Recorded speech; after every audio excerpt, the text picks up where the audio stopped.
I'm really glad to welcome everyone here at our third and last webinar this year, this semester. And this is both a semester and an academic year for us. And in general, this is also coinciding with the calendar year. So today, our webinar will be conducted in two languages, Ukrainian and English. So please don't forget to choose the channel which is convenient for you. Today, I will be your moderator. I am Daria Zhiganova, Program Director of Kharkiv School of Architecture. It was founded in Kharkiv, but now it is evacuated to Lviv. We are dealing with higher education of architectural students. We're the first private university of architecture in Ukraine. And together with Heritage Management Organization from Greece and Skeiron, a Ukrainian company, we have started a project which we call Preserving Heritage in Times of War, Ukrainian Model. And this is the project which is supported by the Embassy of the US to Kiev. This is a very ambitious story for us, and I hope that it will contribute to the restoration and conservation of historical heritage in Ukraine through documentation of architectural monuments, spreading knowledge, training new specialists of the new generation of architects, able to work with heritage, conservation, restoration, and we are trying to contribute to the rebuilding of and restoration of damaged Ukrainian heritage. As I said already, webinar 3 is our last webinar this semester, and today we will be talking about digital documentation of heritage for restoration and reconstruction of damaged monuments, the case of Notre-Dame de Paris and Ukrainian experience. During the times when historical heritage is at risk due to natural calamities, military conflicts, or simply due to the passage of time, digital technologies have become invaluable for the preservation and conservation of such monuments, but also analysis and restoration.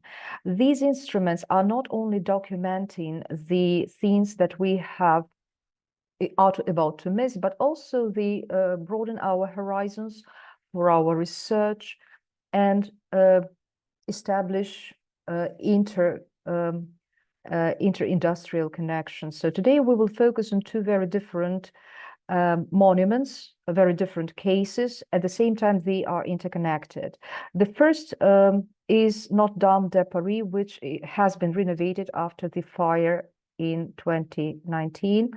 And this will be the story how digital documentation unlocked the potential to restore this cultural monument. The second example is the digital documentation of Ukrainian objects which have been damaged due to the military activities, but which constitute very important historical and cultural heritage. We will discuss 3D scanning technologies, photogrammetry, laser scanning, which are pivotal for new approaches to restoration and preservation of our heritage for future generations. We will discuss challenges, threats, and opportunities.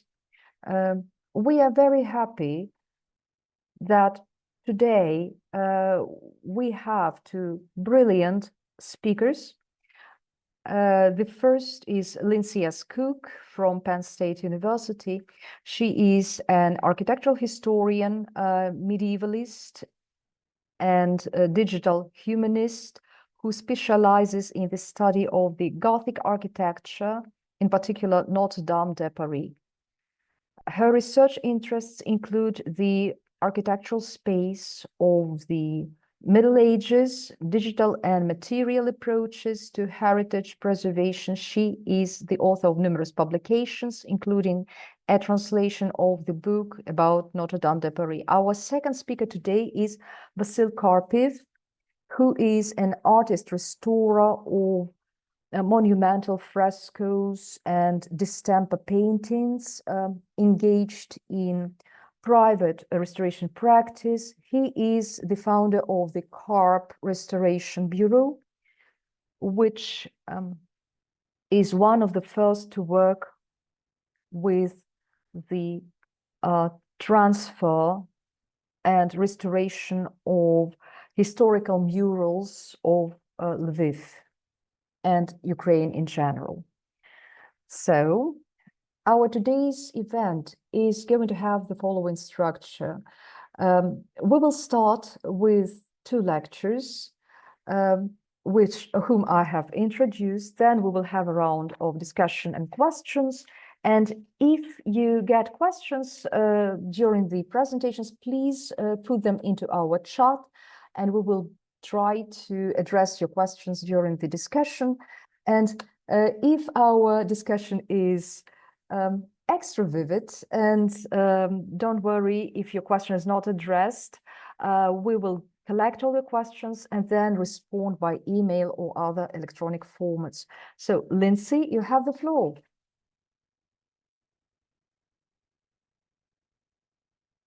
Thank you so much, Daria, for your introduction. And I would especially like to thank also Vera and Yurko for inviting me. I'm just so delighted to take part in this series. And I've been an avid sort of listener and participant so far on the other end. So I'm really, really excited to engage in this discussion today.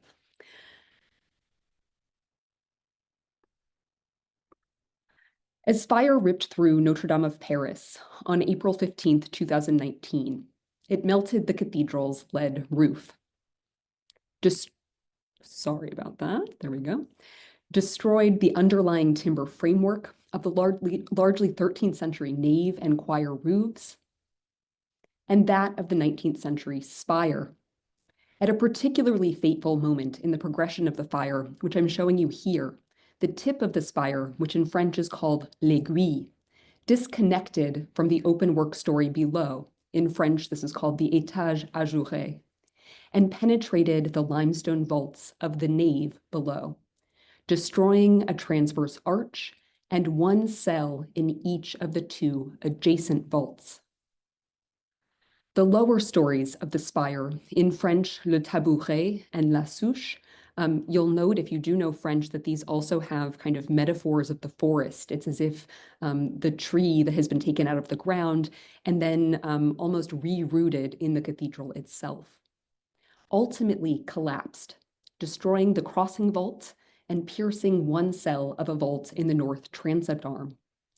Despite their valiant efforts, the Paris Fire Brigade, called to the scene too late to be able to fight the fire at close range for long before it burned too hot, had to let the main roof structure go to focus their efforts on containing the fire and making sure it wouldn't claim the belfries in the two west towers.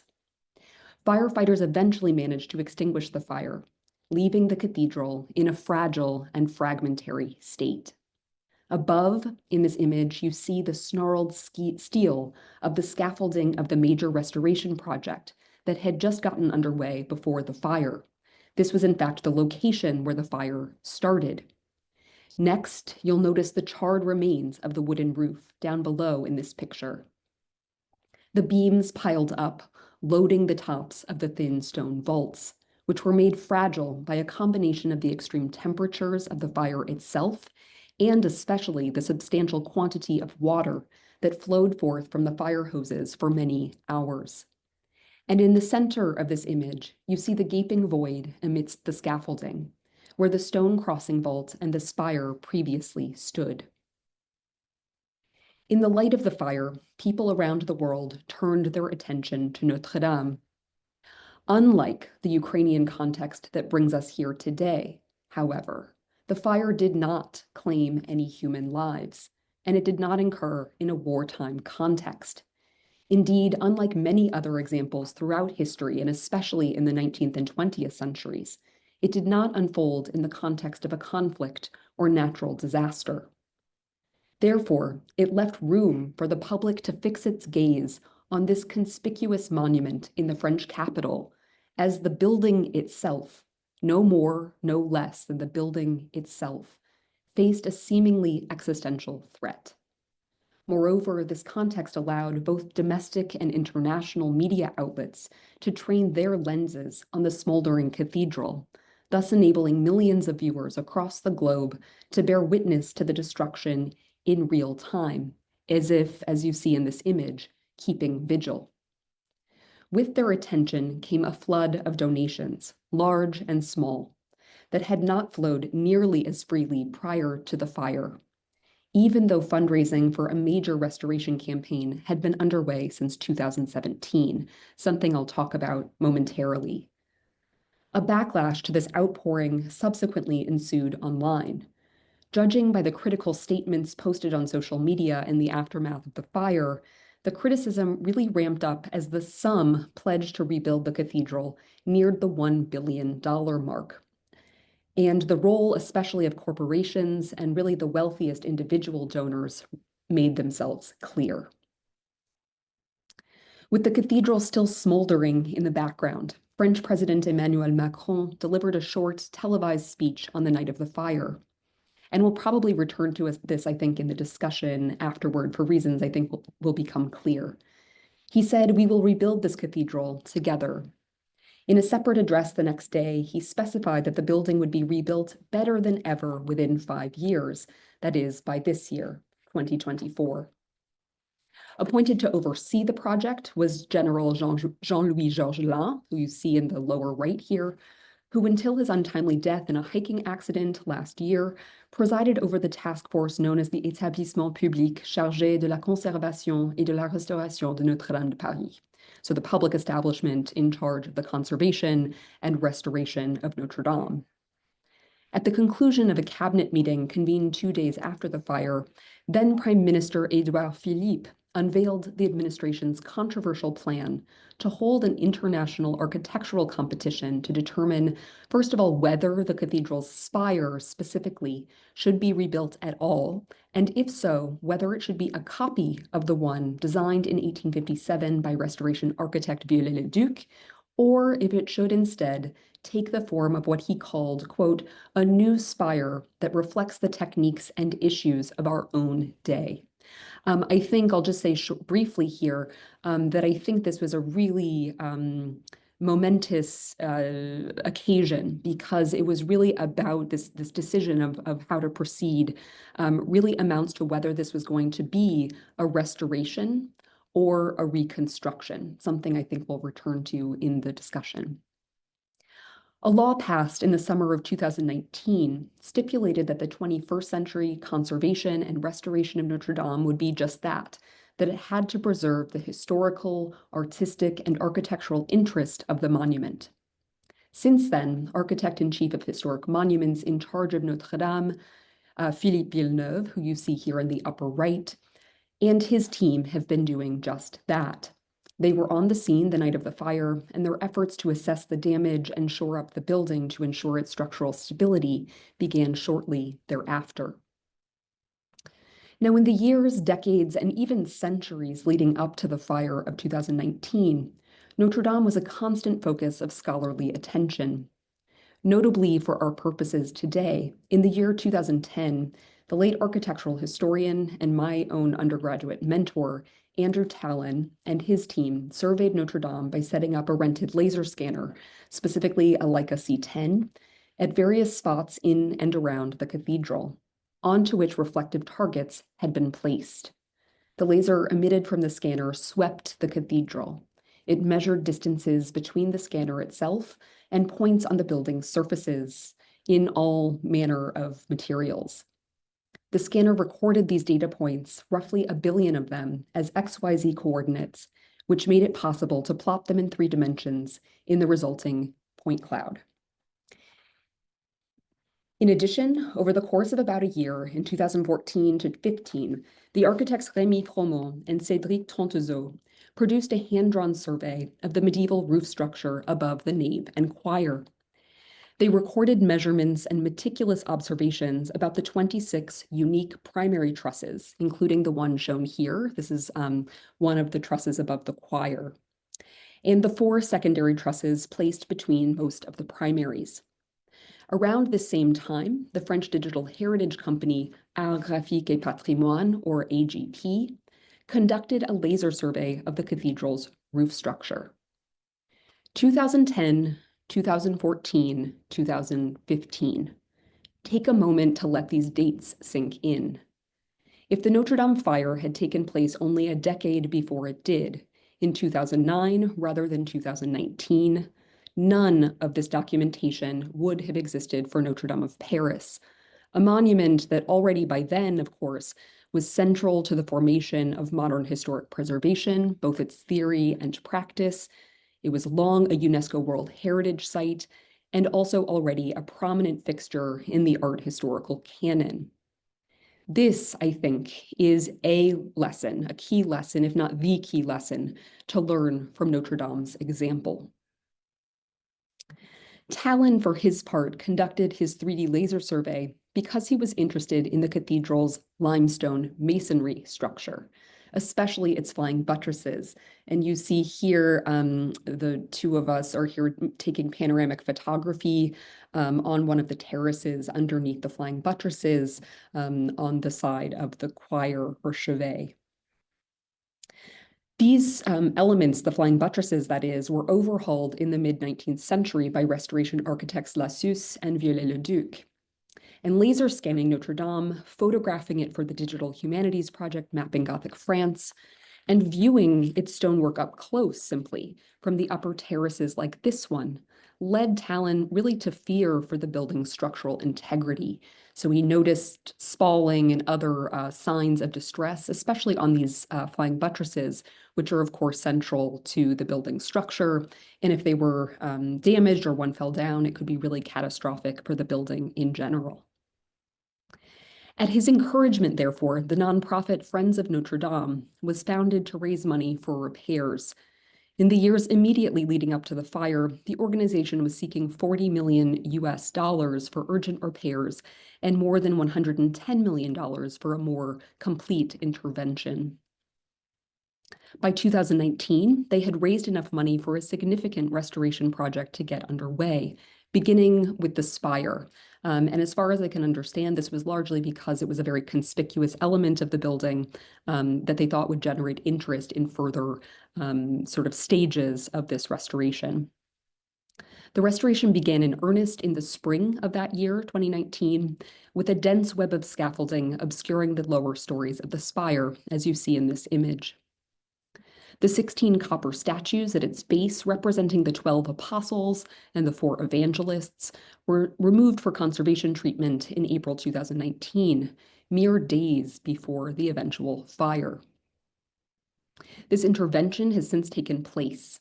As you're seeing it here, each one was opened up, its armature repaired, and you can see the patina has been restored to them.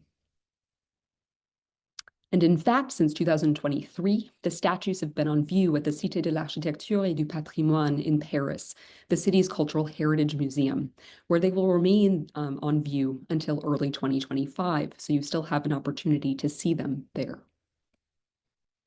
At the helm of the restoration project, especially the one that has unfolded since 2019, remains Philippe Villeneuve, who is still architect-in-chief of historic monuments in charge of Notre Dame.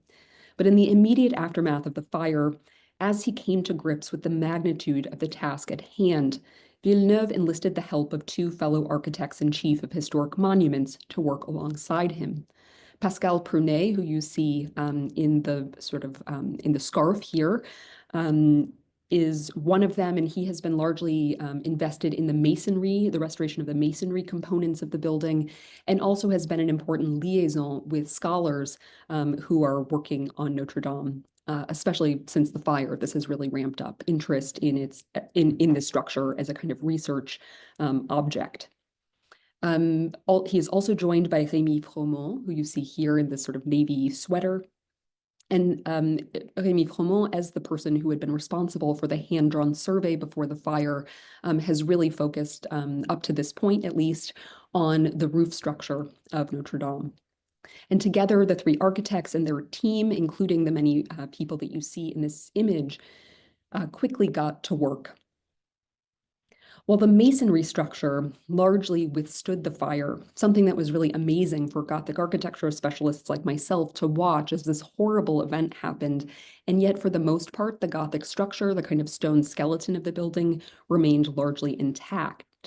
The collapse of the spire specifically did destroy the crossing vault, so you're seeing the kind of gaping hole here. A cell of a vault in the north transept arm, which isn't visible here in this image, but is sort of off to the side from the crossing, and a transverse arch in the nave and two cells of the vaults on either side of it. And so you're seeing another hole beyond the crossing, and that's that transverse arch missing. With a provisional roof in place, the architects turned their attention to preventing the weakened cathedral's collapse.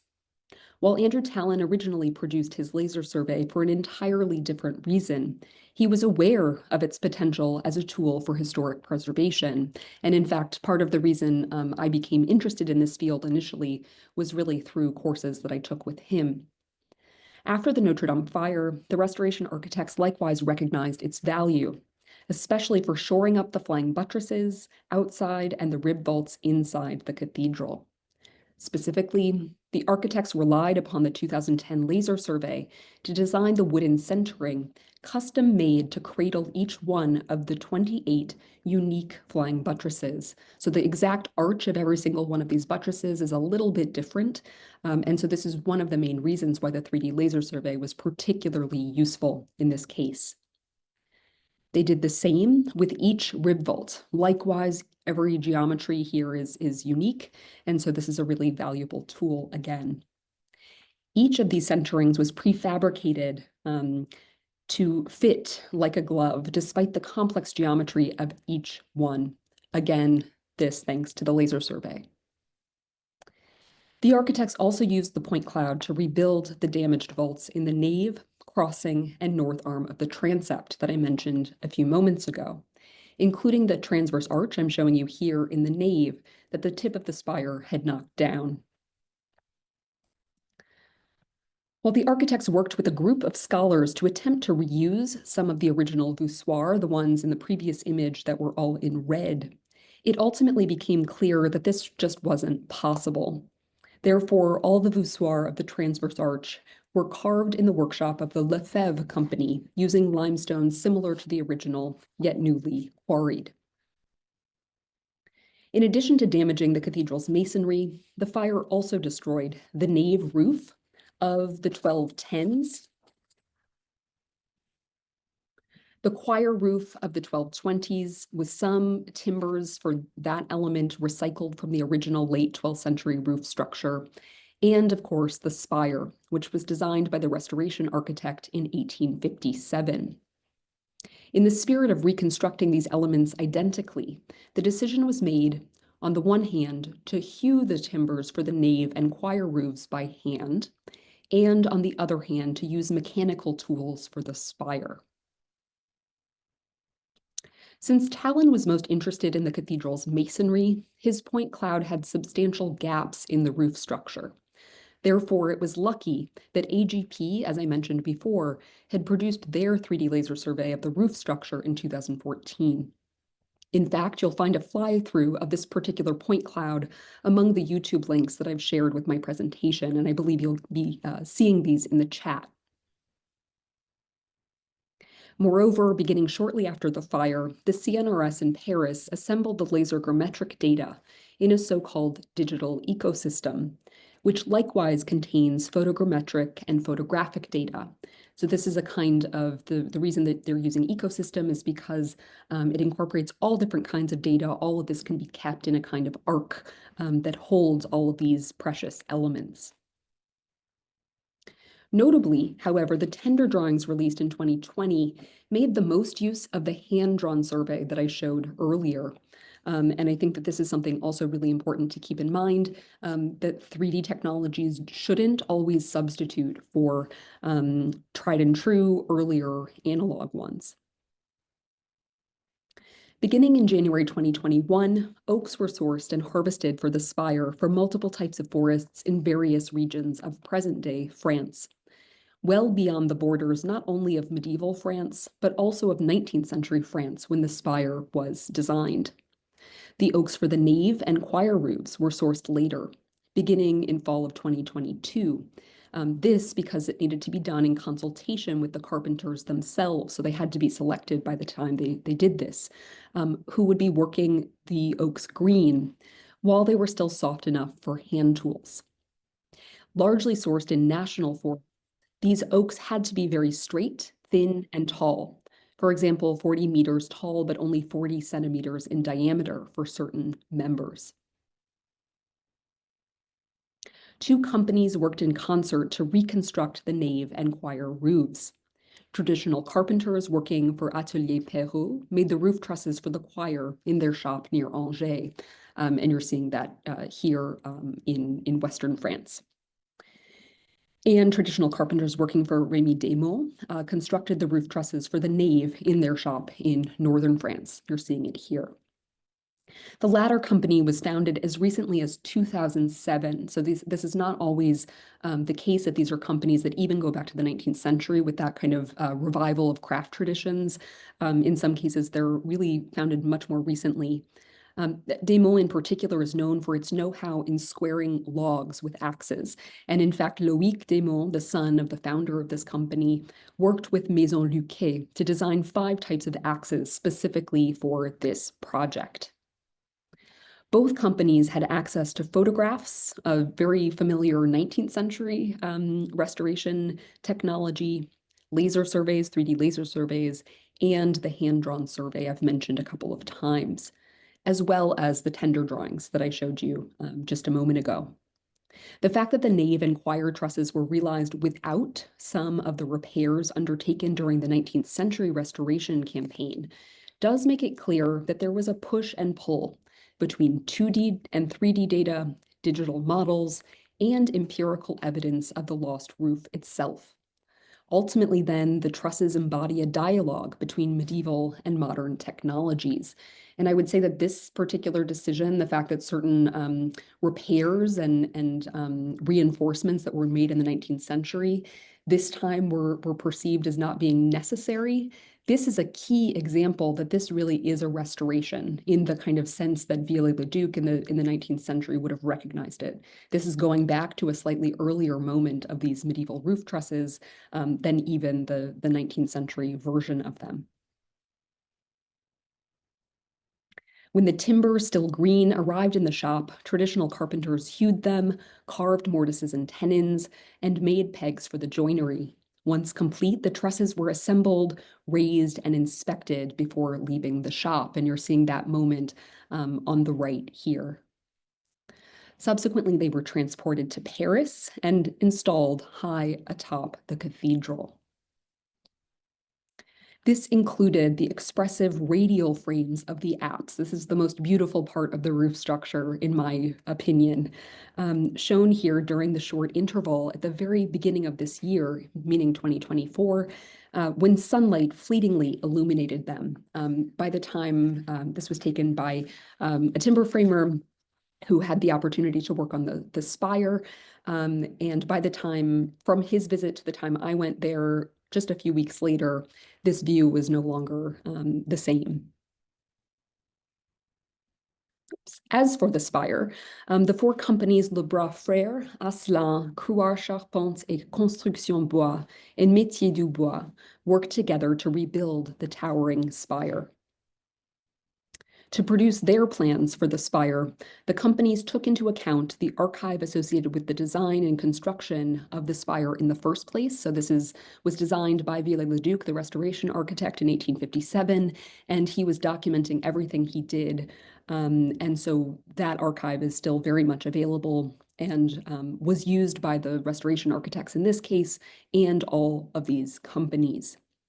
They also had historic photographs made as the spire was going up and taken shortly thereafter. And they also, of course, had the diachronic laser surveys assembled in the CNRS's digital ecosystem. So that is to say they had both, for our purposes, both Andrew Tallon's 2010 scan, but also the 2014 scan by AGP, as well, by the way, of the state after the fire. And so this kind of comparative analysis was also something they were able to do. In summer 2022, the 1,200 oaks harvested for the spire specifically and the surrounding trusses reached the workshops, where timber framers largely used mechanical tools to realize the multi-storied spire. Shortly after the run-through I witnessed, shown here, performed right outside the Le Bras Frères workshop in eastern France, the definitive installation of the tabouret, or the lowest story of the spire, was completed on April 15th, 2023, exactly 4 years after the fire.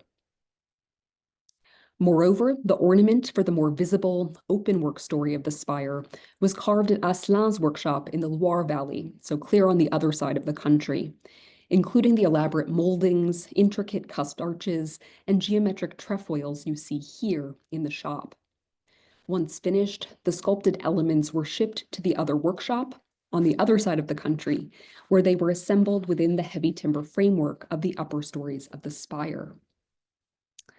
Next, everything was transported to Paris for installation, necessitating a carefully orchestrated dance between scaffolders and carpenters as the spire truly began to scrape the sky, as it had since the 19th century. And by this, I mean sort of as they were going, more scaffolding needed to be built. And then ultimately, some scaffolding needed to be removed in order to create the crossing vaults out of masonry down below. So it's been really a delicate dance in the last many months. Subsequently, the spire's timber framework was clad in lead panels roughly 3.5 millimeters thick, which you're seeing here in a state before this is complete.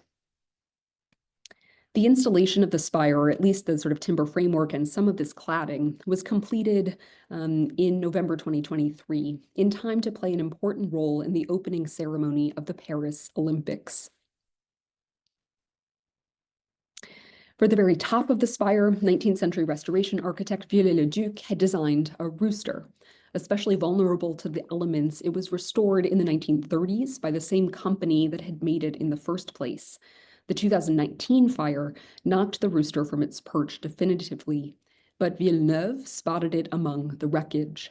However, installed atop the spire in December 2023, the new gilded rooster represents a rare creative act in what the architects really otherwise view as a faithful restoration, made possible both by a combination of analog and digital documentation, and crucially, forms of intangible cultural heritage held in the minds and hands of skilled craftspeople, including the masons, carpenters, and roofers whose meticulous work I've highlighted today.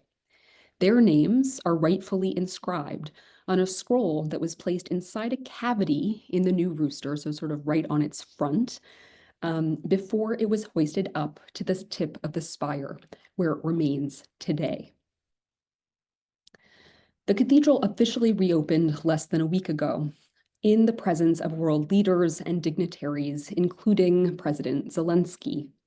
In the process, the cathedral's owner, that is the French state, effectively handed over the building back over to its tenant, the Archdiocese of Paris, and by extension, the Catholic Church.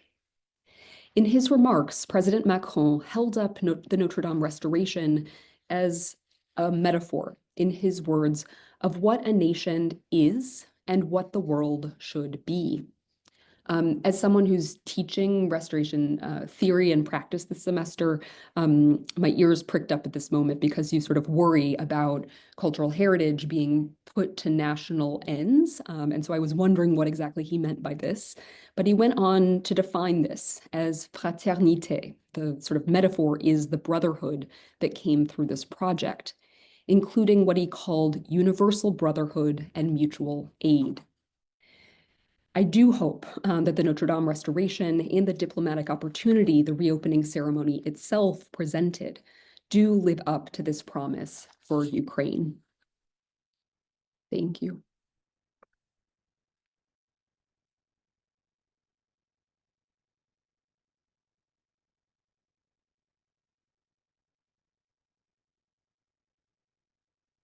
Thank you very much, Lindsay, for your detailed and inspired presentation.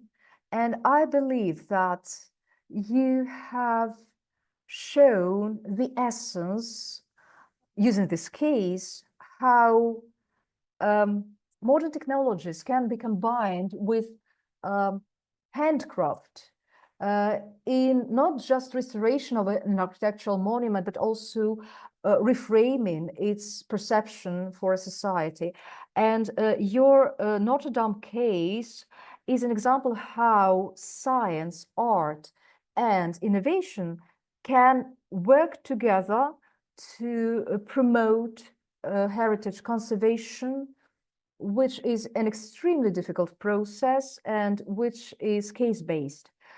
Now I would like to suggest turning to Ukrainian context, which unfortunately undergoes very difficult times. And our next speaker, Vasyl Karpiv, is going to share his experience of using digital technologies to preserve heritage in times of war here in Ukraine. And now let us learn how 3D scanning helps us preserve authenticity of cultural and historical monuments and create a database for future restoration. Vasyl, you have the floor. And also I would like to say, dear audience, you can use our chat option for questions, and during our discussion part, we will strive to give you answers. So Vasyl, you have the floor. Good evening, everyone. Good evening. Thank you for inviting me and giving me this opportunity to share our work with you. Thank you, dear organizers and dear guests. I think this is what we really need today, to share our expertise and discuss such topics, because today we are going through difficult times in our country in general, and our cultural heritage is being damaged and is at risk. So I would like to express my sincere gratitude to Lindsay for sharing this story, and Notre-Dame case shows that we must be really attentive to culture and art, because even such World Heritage sites and monuments can perish, and this is really alarming. So returning back to my presentation, I would like to share my experience, which I have gained during my work on projects which we're doing together with my team. And I would like to share with you what we have done during 10 years of our work in Ukraine, what we have researched, analyzed, and what challenges we are still facing. So, the importance of digitalization of architectural objects is a breakthrough in terms of technologies. And I would like to pinpoint here a few things which are really promoting heritage research. One great advantage of this method is detailed photo documentation of objects. It is an opportunity to research objects which are difficult to reach. It is also analysis of constructive peculiarities, diachronic analysis, virtual reconstruction, multidisciplinary approach, and accessibility and affordability of the data. So the first points I have mentioned is detailed recording or documentation of objects, digitalization of objects gives us an opportunity to document objects both from the inside and from the outside, to document them in very good quality and to use them later in our later research, including restoration and conservation projects. This is an example, Horiani Rotunda in Transcarpathia, which has frescoes dating back to the 14th century. And here I'm showing you how small,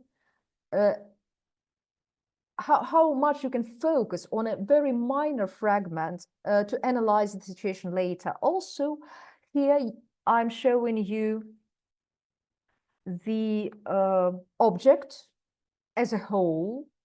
So this is also enabled by digitalization. It gives you specific details. And actually, you can get the drawings, so to say, of the walls, of the roof, sometimes even the furniture inside the object. A very important point here is also the research of objects which are difficult to reach. Our cultural heritage is very vast, but at the same time, there are a lot of objects which are at risk. And here I'm showing you an neo-Gothic wooden church in a Transcarpathian mountainous area in a village which is practically a ghost village, depopulated, and the object is abandoned and it suffers from neglect and lack of care. Another object we are researching now, you can see on this slide, and you can see it with your own eyes, right? So the situation is rather drastic. So presently we are working to scan these two objects together with our partners from Skeiron.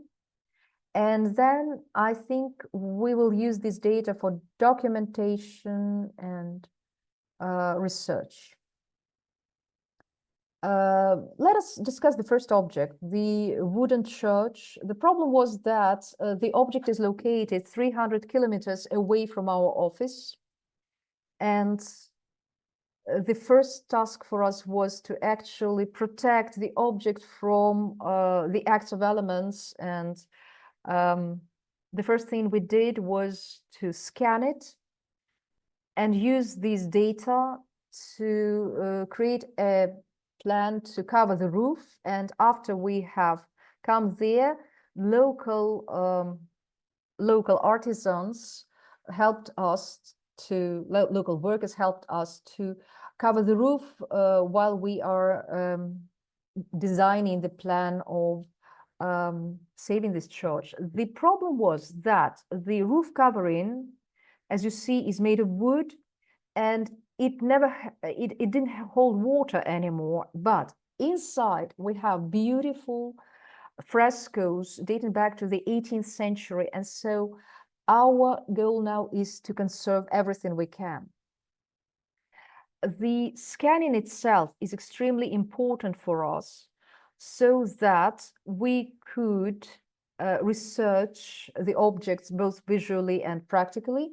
When we are mapping the damages, the lost elements, it is an important moment when we can consider everything on our computer and take time to and to work at the office, which is of course convenient. Another important object for us is located in downtown Lviv. This is a building dating back to the Renaissance. And our first step here was to scan this object. And during the work that we started, we noticed that the walls have different widths. And then we just use the ordinary process, and we are trying to maximize digitalization. Actually, I did it using my phone because, you know, when you use the phone, you can use you can do the scanning within 2-3 minutes, and then later you can transform it into a kind of line drawing, which later helps you to continue with your work. This is an interesting example. This is a chalice, or rather a baptismal chalice, and we were approached to keep it as authentic as possible, so it was conserved. And before and after the conservation, we conducted the scanning, which enabled us to see, to actually monitor the state the chalice is in. And here, this slide shows you an example which a case when we don't know what is going to happen to this object. Because this is the Donetsk Academic Drama Theater. And actually, it is a challenge because we must create also the archive of modernity, of contemporary objects. And in the future, this archive will enable us to approach authentic reconstruction, because one of our key challenges in Ukraine, and I think that other countries are facing this challenge as well, is that reconstruction is conducted on some very dubious basis. And so people who try to do research understand that sometimes reconstruction is done preposterously and without any historical documents consulted, and then this kind of the results of this reconstruction will never be an answer to the task of response to the task of conserving an object, and such restoration actually ruins the authenticity of the object. And this is Skeiron company's scan. And this is the drama theater in Mariupol, which was bombed, as you know, and many people perished as a result. So another interesting project here is the reconstruction of modernist buildings. And here we had only a drawing of a modernist building by architect Todorovsky. And we tried to use this picture to make a 3D model. I think it is a very interesting approach, because when we are looking for historical documents, we would like really to see some archive photos, archive records, which we can use later for conservation, restoration of the object, so that we could preserve as much authenticity as possible. So here, digitalization, 3D scanning can provide you with very good archival data. And this is an important question to address. Here, I'm showing you an example of the results of archaeological research and scientific research, which enabled us to make a 3D model of a historical city in Western Ukraine, Zvenigorod. This is an interesting example how you can visualize and make a historical location interesting. Also, another thing is that when you're documenting and recording specific objects, hubs, museums, are the vessel for such archives, are the place to keep the data, and then these data could be used by both researchers and visitors when we store them in museums. And because we have a we have vast heritage, but at the same time, our Ukrainian society couldn't share it, couldn't see it, because all this, heritage is recorded somewhere in libraries, and who visits libraries nowadays, So only scientists know about them, and it is so good when finally we get digital data. And here I'm showing you also the things which could be not only heard of, but also which we try to make open access objects. Another very important point here, to continue what I have just said, is to ensure data accessibility, and because we are discussing post-war reconstruction and ways to approach it in terms of historical objects. And yes, it is quite a challenge. Who, where, when, why should this be done? Where should we keep it, all this data? If we actually spoke globally, I think that the request should be voiced by the Ministry of Culture, but this is an open question. Presently, the Skeiron company is now designing a very interesting internet page, a hub, which presents their own scans. And as you see, as this map shows on the right, Skeiron is covering a lot of Ukrainian monuments, and they are working very intensively with the support of international community, because as you see, it is very important, because they managed to scan and record several objects before they were ruined by the war, by the hostilities. And actually, this is also our joint project with Skeiron, where we research the architectural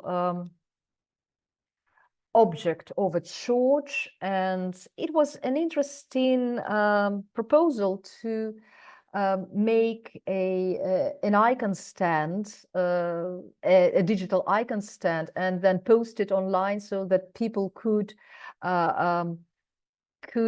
read about specific elements just by pointing the cursor on them. So here, I think I would like to actually read you this slide to show you the relevance of laser technologies in our present day work. So laser scanners can create detailed 3D models of architectural monuments, sculptures, archaeological findings, and other objects of cultural heritage. These models can be used for research and restoration. Laser scanning allows us to record the state of the object at the moment of their scanning. This creates a digital archive which can be used to compare with the future state of the object and monitor the aging process or damages. Affordability and availability of laser scanning allows the digital documents to be shared with the broad audience, which popularizes cultural heritage. And so this is the conclusion of what I have been talking about. presently, according to the Ministry of Culture of Ukraine, we have 1,200 objects of cultural heritage which were ruined by the hostilities, which suffered after the Russian missile strikes. And these are the objects which have very little chance to be conserved, because there are zones, some of these objects are located in zones which are still being bombed, but some of these objects and some of their colleagues are also working to document this. But as you see, we must pay attention to all scales of objects, from one small icon to big buildings. We are losing our cultural heritage. Some of it we will be able to scan, but the rest will be lost forever. Thank you very much for your attention. Thank you, Vasil.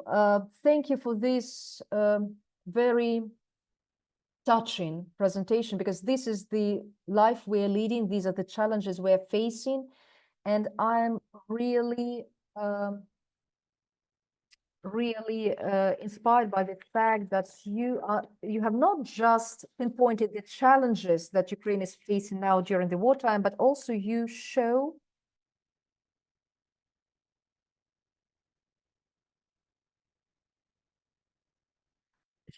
how digitalization can be the tool to preserve it, and the very existence, the very opportunity of laser scanning stimulates us to think positively about future reconstruction and conservation. So thank you for that. Now, I think we can continue with our discussion and Q&A session. And this is, I think, a great opportunity for everyone, and to ask questions to our speakers. If you have such questions, again, you can do it using our chat option, and we will present them to the speakers and get the answers from them. Using my right of the moderator, I would like to start with my own question, and it's actually like that. I'm an architect by myself and by my training, and the first internship that I had was a measuring internship, and so we were measuring everything very in a detailed way, and we were then making drawings of a historical building in Kharkiv. I do hope that we will not be using these drawings to resurrect this building from ashes. It is still standing, but this stimulated me to think about the approaches and technologies in heritage conservation that we can use. And so I can say that at this juncture, definitely we understand that the technologies that we have will continue developing. And so, Lindsay, Vasil, I would ask you to reflect upon the future of heritage conservation and restoration, how modern technologies change the approach towards restoration and conservation, and how it is going to happen in the future. So who's the first one?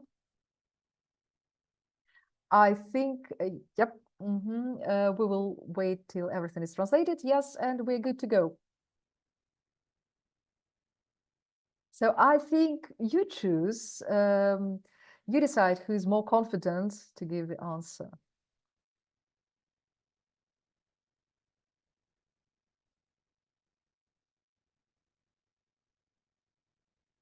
Okay, Vasil, you are the first speaker on my screen, so I think that we will go by this logic.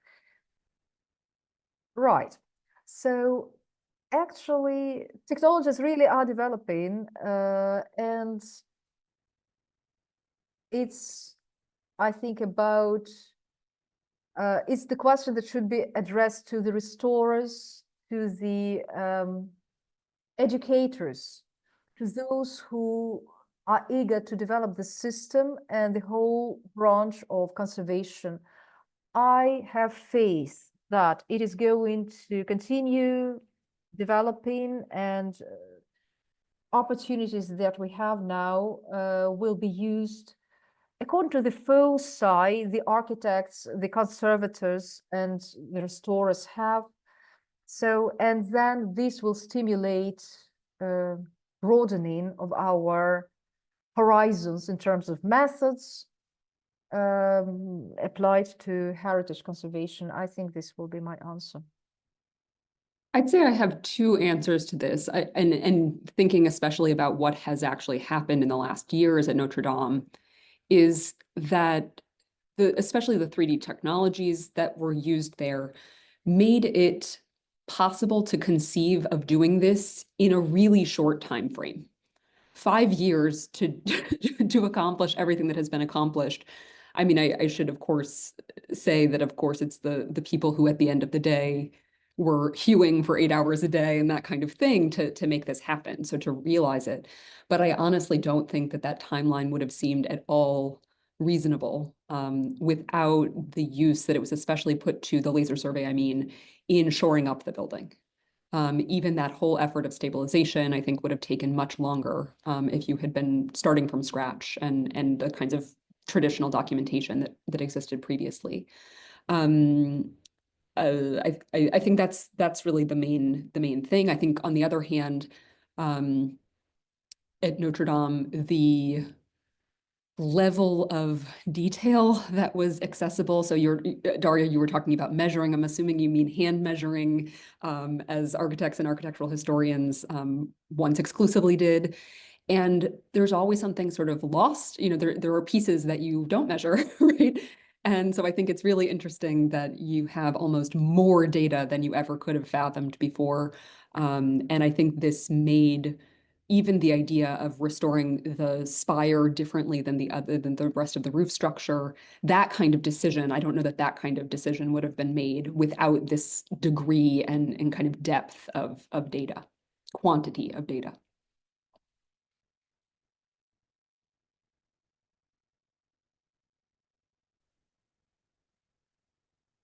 Thank you very much. I'm also switching between channels, and I'm very happy as we have a question from the chat, and I will read it. So the question is, in my university, my professors told me that such documentations, they need to have scientific usage beyond the sphere documentation. How is it possible to create a scientific view on this? And also the question is from Isabel Fishman, and she also has a second question. As a student from another country, if the student wants to document some buildings in Ukraine for scientific work, where is it possible to rent a laser scanner?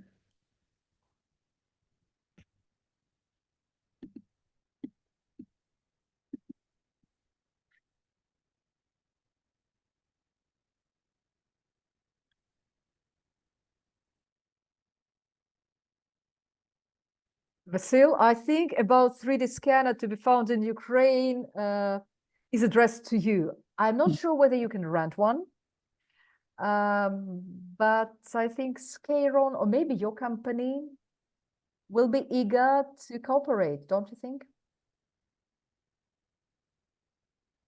Absolutely, yeah, we can find an opportunity. Skeiron is one of our very popular companies who is a pioneer in the sphere, and they definitely will be kind enough to participate. And yes, we have other companies, and we have actually universities equipped with laser scanners.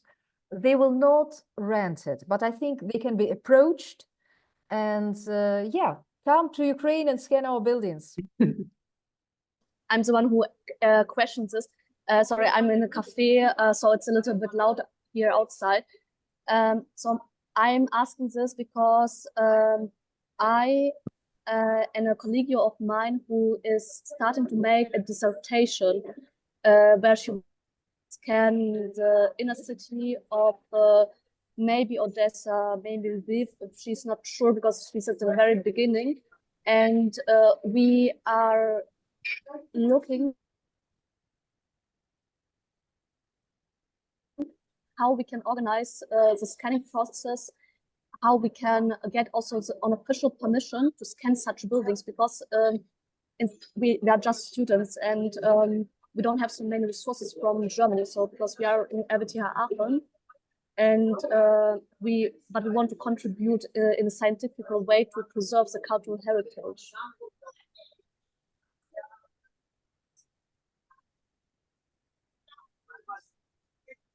So if there are any questions about renting a laser scanner, is it possible to ask, for example, Vasil or Skeiron for this?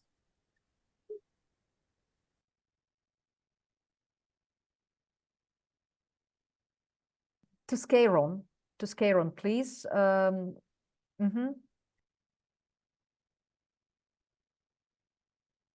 No problem, absolutely.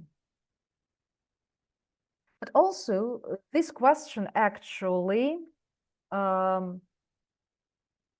think is posing a question, or rather, again, I understand that it is rather difficult. It's not only about Skeiron and finding a laser scanner, it's about the permits to work with a drone within FEA, or, I mean, what about permits? How do the hostilities affect digitalization of heritage? Yeah, you are absolutely right. To use an FVA, you need to get a special permit from the military administration of the region, but it is possible. I wouldn't be positive here, but you need to ask. Yeah, FVA could be a problem, but scanning from the ground is not a problem at all.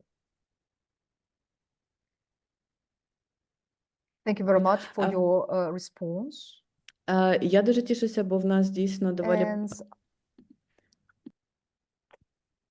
And sorry, I was a bit confused about the channels. So thank you very much, dear audience. I can see that you're very active and we have a lot of questions, and I would like to ask another question. I think it is very interesting and it has several parts to it. I'm going to read it.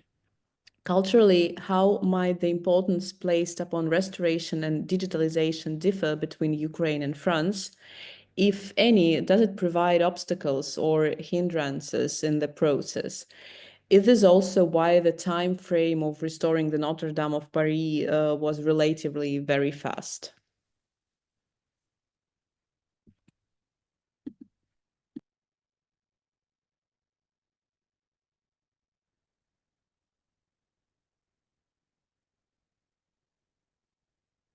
One thing I'll say about the French context is that I would say it's been quite, and this is going to sound, I don't mean this in a negative way, but it's been slightly haphazard in the way that it has occurred over the years. And so what I think this has done, especially through the creation of the digital ecosystem at the CNRS, treating that like a real sort of scientific object, I think that if anything, this particular case might have a really significant impact in the future on other sites around the country.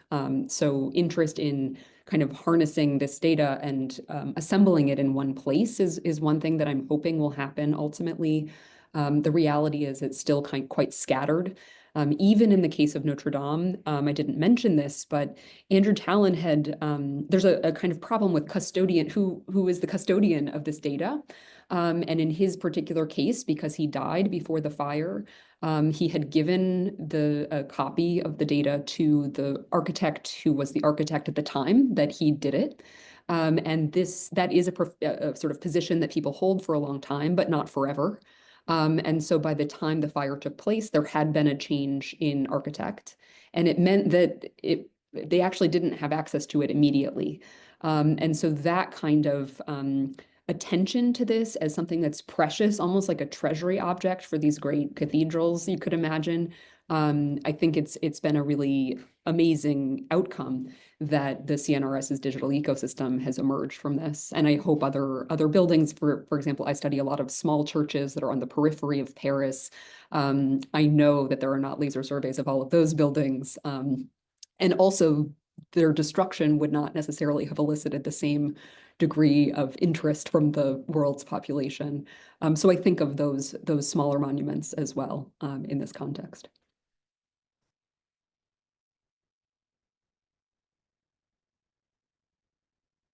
Thank you very much. Actually, on the one hand, it is inspiring because I understand that the processes are rather complex and involved, and not only in Ukraine, but also in other countries of the world. And each object will have to have a customized approach, and it also depends upon the number of actors involved in the process. And another question, which actually grows from the response, if there are so many actors involved in this process, then what will be the decision-making mechanism and process? Because when we're working with heritage, decisions can be very controversial. If the heritage object is ruined, whether the restoration is erasing the memory about specific events of destruction, because we would like the object of heritage to be both restored and to keep the traces of its tragic past. So I'm really keen on hearing what happened in France, and also I would like to hear some Ukrainian experience from Vasil, and I would like to compare. I can say very quickly about the Notre-Dame example is this mention of a restoration that reconstructs the building, but also one that retains traces of the tragic past. I would say that Notre-Dame in this particular example, and there are lots of counterexamples, especially after the First World War in France, where really the traces of the fire, partially because so many of those traces were toxic, as the lead dust reformed on the cathedral surfaces, it had to be cleaned. And so the reality is a lot of the traces that could have been left as they were on some level or retained are missing. And in fact, there are even, walls, gables that technically survived the fire, but then were perceived to be too weak to keep. And so even those have been replaced with new stone. So in a lot of ways, it looks fresher than ever. And this, I think, is intending to hide and cover up a lot of those traces. I do also, though, think that a different decision could have been very effective. So at Reims Cathedral, which was shelled in 1914, the decision was made in that case over the course of a restoration that took about 20 years in that case, to leave a lot of signs of its damage and near destruction. And it's a very affecting monument still to this day for that reason. This is a very different approach that they've taken in Paris this time. And I think part of it has to do with the fact that it didn't take place in a wartime context. This was, if anything, treated like what could have potentially been sort of nationally damaging to their reputation culturally, and has been, part of the proof of the success of this restoration has been really to erase a lot of those signs.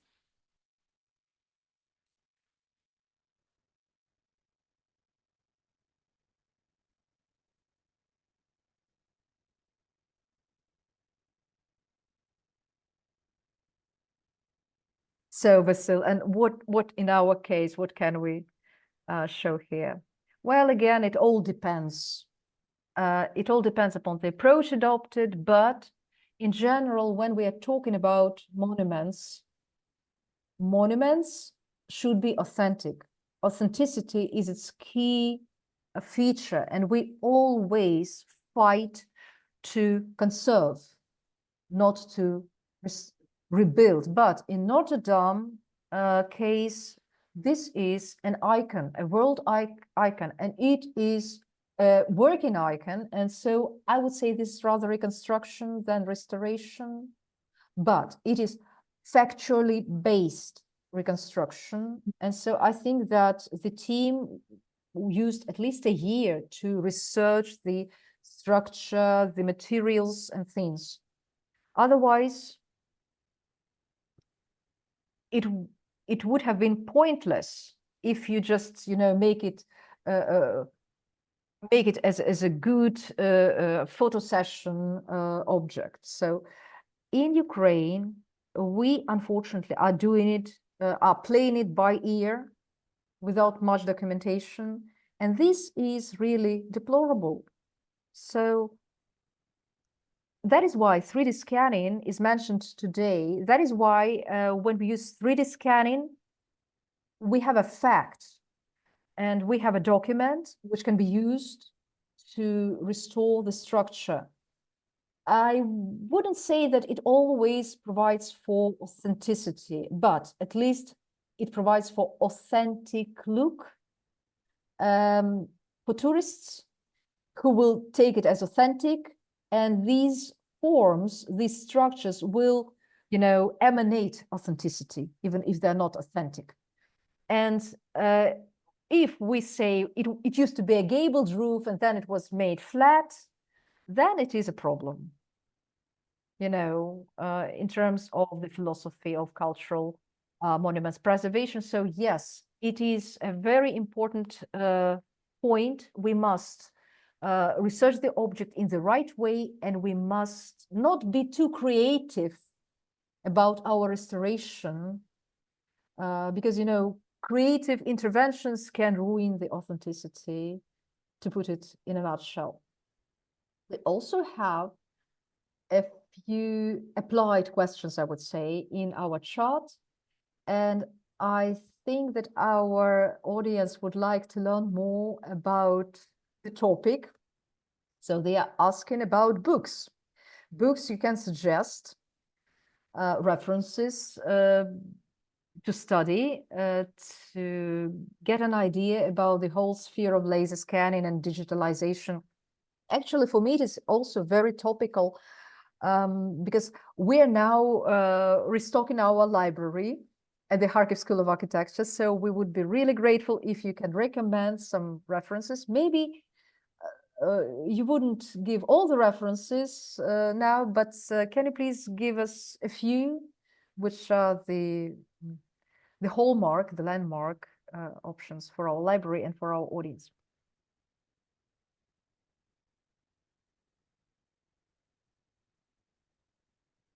Everyone is writing a list of the references. Yeah. I cannot remember the name. Okay. Tomaszewski, just to answer the question. So talking about Ukrainian references, well, it is difficult to discuss because it's practically not there.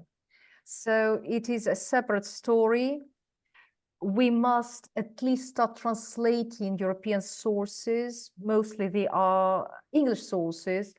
Well, references by European authors. Actually, I remember also Poland has quite a lot of references to study, and I studied in Kharkiv Academy of Art, and they have a huge cache on war studies and post-war restoration. So yes, they have very interesting references there. You can just use your keywords. And in Ukraine, we have, this Soviet system, but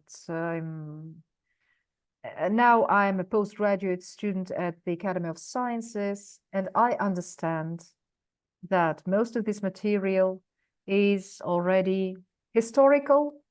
It cannot be applied to anything contemporary in terms of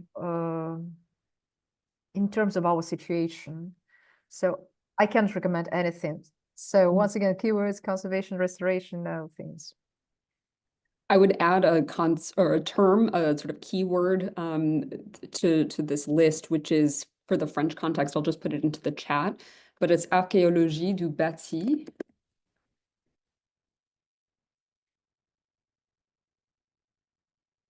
So sort of above ground archaeology is one way to think about it, or, archaeology of buildings archaeology. And that will pull things up. Buildings archaeology is possibly also cataloged as an English term that corresponds. And I'll also signal just one particular recent publication specifically about Notre Dame and the digital ecosystem that I was talking about. There was a special issue of the Journal of Cultural Heritage that came out over the last many months, kind of in succession, and now everything is out. It should be open access right now. I think that whole issue is available. And there's one particular article by Livio De Luca, whose name I'll put in the chat, who's the scientist overseeing that digital ecosystem at the CNRS. So I highly recommend that. We can also think about bibliography too, to maybe send all of the participants if they're interested in more titles. But it's true, I would say in general, also in the European and American context, there is not, I would say, as much kind of critical analysis and scholarship about this as there is applications of this technology being used for cultural heritage and architecture in general, I suppose.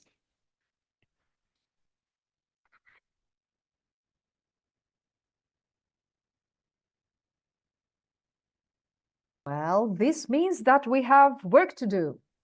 And we actually have to share our knowledge. Unfortunately, we are pressed for time today, and we have, well, 6 minutes left. But I would really like you to answer the last question, which I would like to read from the chat and to make it a conclusion. I'm really happy to see that a representative of Odessa State Architectural Academy has joined, and she is asking us for cooperation in terms of conducting a masterclass for them and integrating Skeiron's experience into their syllabi, maybe. Yep. And I would like to discuss the courses which we design together with Skeiron. This will be a training for trainers course, which starts in January, at the end of January. And now we have opened the registration for everyone.